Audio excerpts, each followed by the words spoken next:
Ampuliriza omulungi, nkwaniriza mu katabo kaffe zinunula omunaku. Katono nnyo okujjukiza we twakoma mu kitundu kyaffe ekyayita nga ndi omu ku abo abaali balondeddwa okubeera nga neetaba mu muzannyo gw'amafumu ogwali gutegekeddwa omwami Piat Sololo.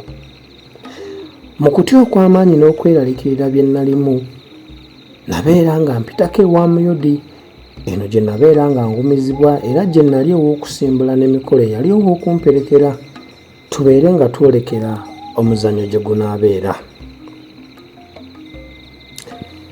Tetwalwa ne tutuuka.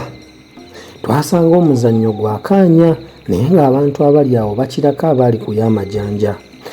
Ne tugenda nga twewaganya mpolampola okutuusa lwe twagguka ku mwanjo ne tutunuulira omuzannyo. Wamma ggwe ng'eri awo nkuuka ddala nga si kibejjo. Mu kusooka omuzannyo gwali munyuvu era nga gusanyusa okulaba, naye ng'abantu nga 10 bamaze okulwana ku buli ludda, omuzannyo ne gutwakaala. Nzijukira nali ndiraanye omusajja omukulu.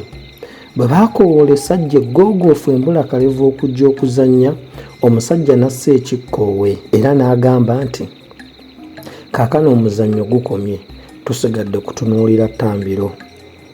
N'aŋŋamba nti, oyo omulenzi gwe bayise yaganza omu ku bak'omwami nti kale anaatonda atya nti obubwe bukomye. Abakyajja akimaleyo ati eŋŋombe y'okutandika n'evuga. Ne batandika era baalwanira akabanga temubugumira na mbooge, ffenna ne tumanya ng'essajja mwana mulenzi lye bamugonnomoleddeko tajja kulisobola.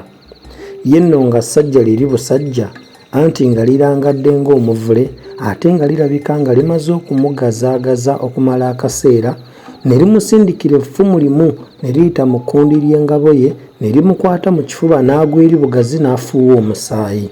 Era tewaayita kabanga n'alekera awo okuteganya abafumba era n'enkuyege okumukubira. Twesisiwala. Ne baleeta abantu 6 abalala naye bonna nga battibwa bwe batyo. Ne nzijukira ebigambo bya Mirembe, obanga waali wabaddewo n'omu awona naye nze simulabanga.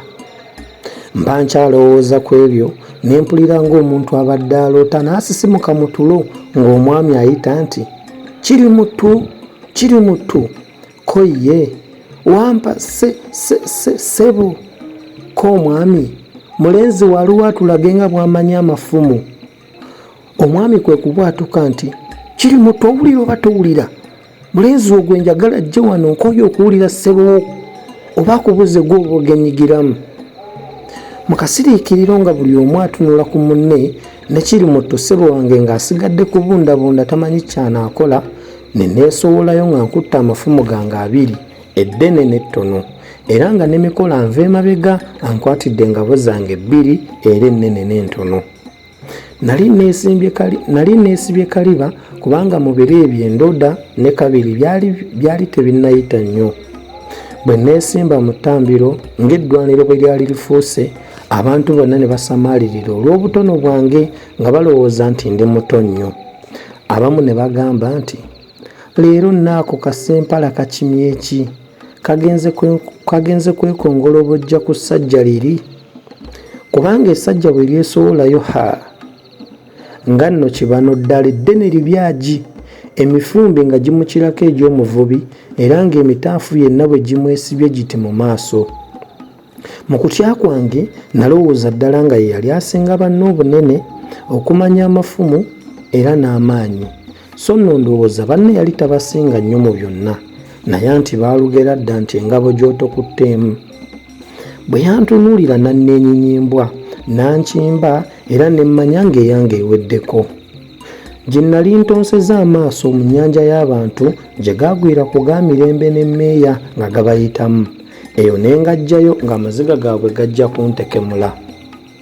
Mu kaseera kano kennyini eŋŋombe y'okutandika n'enyanyagira, ne nkwata effumu lyange n'engabo yange ebizito, era wakati mu kasiriikiriro akanene okulwana ne kutandika. Amateeka mu muzannyo guno gaali bwe gati: ng'okkirizibwa okufumita gw'ozannya naye amagulu, omutwe n'emikono, so si lubuto yadde ekifuba.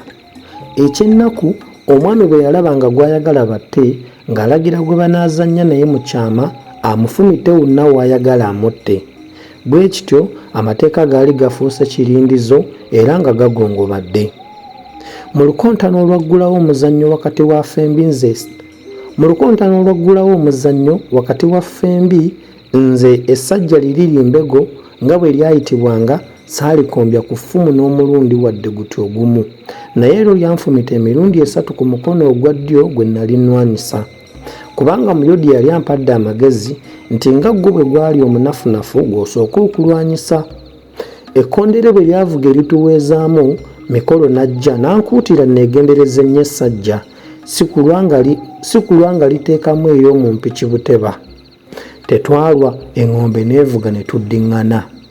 Mbego n'atandika okunkiinako. Ku mulundi guno yanfumita emirundi 2 ku kugulu okwa ddyo ate gumu ku mukono ogwa kkono. Nze nno munnoowo nga mpapalako mupapale, era ne ku mulundi guno namubuukako bukumbu. Ekkondere ne livuga ne tuwummulamu, ate amangu ago eŋŋombe n'evuga ne luddamu buto. Omulundi guno Mbego bwe yajja ne ndaba nga amaaso ge gonna gajjudde omuliro era nnyini nga nzijiridde okunzita, ate nga bannange bonna baali baayawukanye n'ensi eno ku mulundi guno ogwokusatu. Bwe yansemberera n'ansindikira effumu eryabulako katono okukwata engabo yange mu kkundi era nange okunkwata mu kifuba. Naye kubanga nali mwetegese ne ndikuba ne lifofogalala era ne likutukamu 2, ate n'asindika eddala n'eddala eryokutaano eryasusumbula engabo yange, naye gonna nga ngazza mu kkubo lyerimu. Yagaleeta bw'atyo mu jjirano ng'alowooza nti anankwasaako n'erimu ku go n'anzita, anti yalina kisaaganda nga kwatuula. Naye mu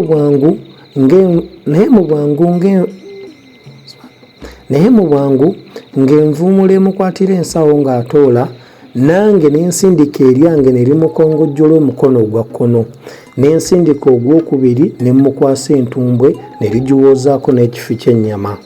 Olwo nno ng'abantu bonna engalo zibale ku mimwa. Mbego n'asindika eryajja livuuma n'okuvuuma, ne ndikuba naye n'enseerera n'engwa. Ampuliriza omulungi, olwakadde akatuswala akantindiggwa ng'omusazi yeetisse mayite ng'ayita maggwa. Nzikiriza tukomaawo olwaleero wetujja okutandikira tulabe omuzannyo guno gwaggweerawa. Akuume atakomera mpeera.